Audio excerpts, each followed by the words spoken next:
There was a time I thought I just had a type. You know, the kind of guy who was deep, mysterious, passionate, until it was time to actually open up. Then, silence, withdrawal, distance.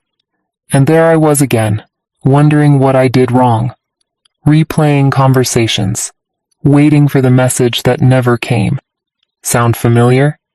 This is the story of how I kept attracting emotionally unavailable partners, until I realized why, and more importantly, how I finally stopped. Pattern I couldn't ignore. I used to think I was just having bad luck in love.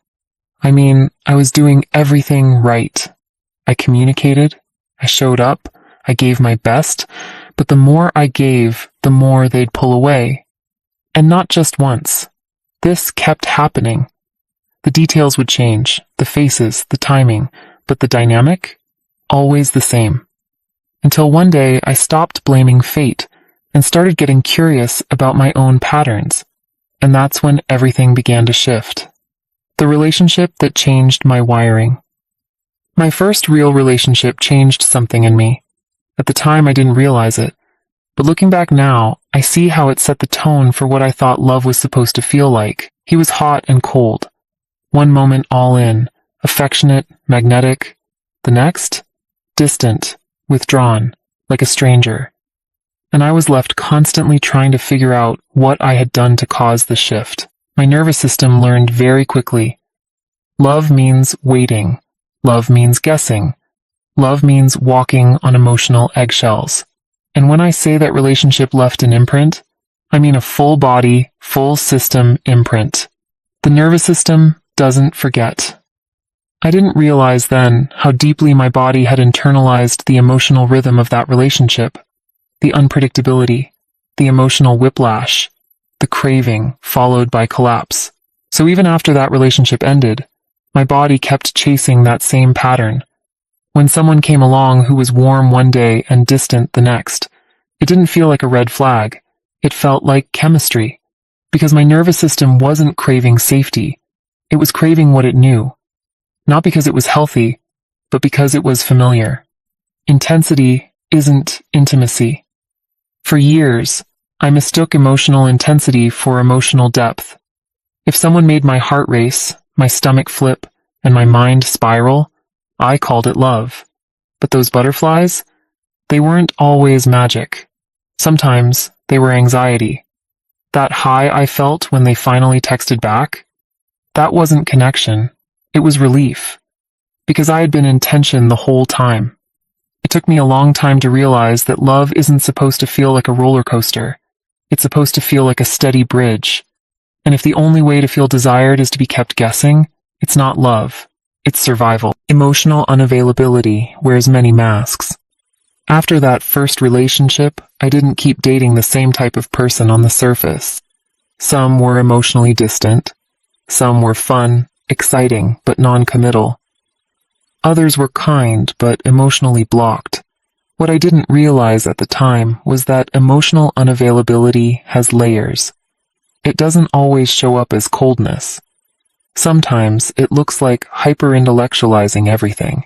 Sometimes it looks like busyness, ambition, not being ready. Sometimes it even looks like chemistry, until you realize it never goes deeper than surface-level passion. I started to see that emotional unavailability was often hiding behind very impressive facades, and I had been drawn to those facades. Because I wasn't fully emotionally available either. How I was emotionally unavailable without realizing it. This part was hard to admit. I thought I was the open one, the one who loved deeply, cared fully, gave endlessly. And I was, to a point. But real emotional availability means being vulnerable, being seen, being willing to let go of control. And for me, control had become safety.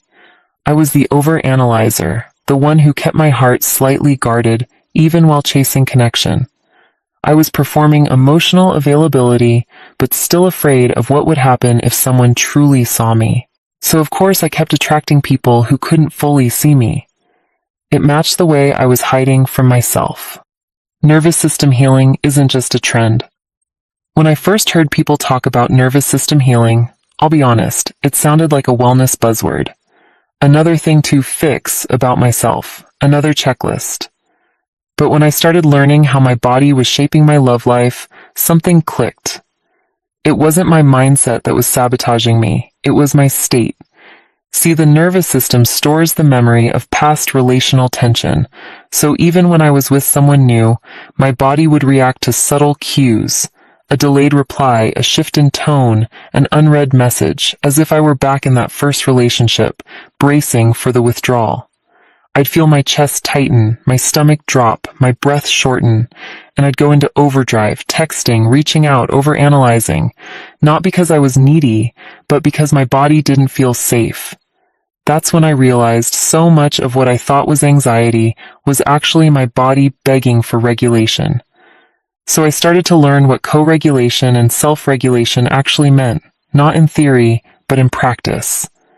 Grounding myself through my breath when I felt that spiral coming. Putting my phone down and touching something physical, my skin, the floor, a cup of warm tea. Naming my sensations without judgment. This is the part of me that thinks I'll be left again.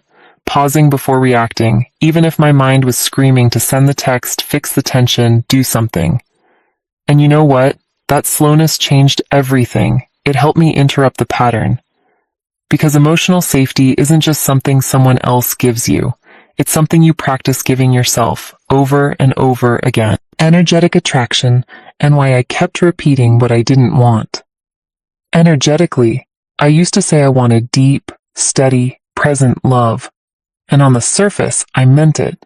But underneath, I was still emotionally calibrated to relationships that felt just out of reach. I didn't know it at the time, but I was still magnetized to people who activated that old feeling, that subtle high of uncertainty, that inner question, am I enough? Am I safe? Am I chosen? And here's the wild part. I had confused that emotional instability with chemistry. So if someone came along who was kind, consistent, emotionally attuned, my system would tune out. I'd call it boring, or nice but not exciting, because their energy didn't match the high-alert survival energy I was used to. That's when I started to understand attraction not just as taste or preference, but as a kind of energetic echo.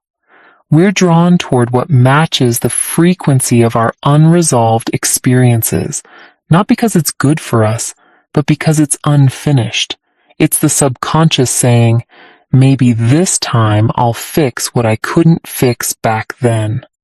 I had to start asking myself, does this feel exciting because it's aligned, or because it's dysregulating? Am I drawn to their presence, or to the fantasy of being enough for them to finally stay? Would I be this interested if they were emotionally available from the start? That level of honesty was brutal, but freeing. So I started retraining my energy, not by manifesting, but by embodying something new. Feeling what it's like to not chase. Learning to hold calm without craving chaos. Allowing myself to be attracted to emotional availability, even if it felt unfamiliar at first. Because healing your attraction field doesn't mean settling. It means reteaching your system to recognize healthy love as safe and exciting. Choosing peace over patterns. This chapter was the quiet revolution. Because when I started to feel safe in my own body and stopped chasing the high of unavailability, I had to face a deeper question. Do I know how to rest in peace? Not in the poetic sense, I mean literal emotional peace. There was a part of me that didn't feel like myself unless I was fighting for something. Love had always come with an edge, a bit of friction, effort, mystery. So when I met someone who showed up fully, who texted back, followed through, made me feel seen, my system panicked. I'd pull back, second guess, find flaws, call it too easy, because peace didn't feel like me. It felt like losing the intensity I was addicted to. And that's the thing no one prepares you for in healing. Sometimes peace feels like loss, not because peace is bad, but because it means saying goodbye to the drama you once called passion. But here's what I found on the other side. Peace is not dull. It's not bland. It's not a downgrade. Peace is full-bodied presence. It's feeling held without needing to be perfect. It's speaking without performing. It's being loved not in spite of your emotions, but because of them. Peace isn't passive. It's profound. And when I stopped chasing the people who activated my wounds, I finally made space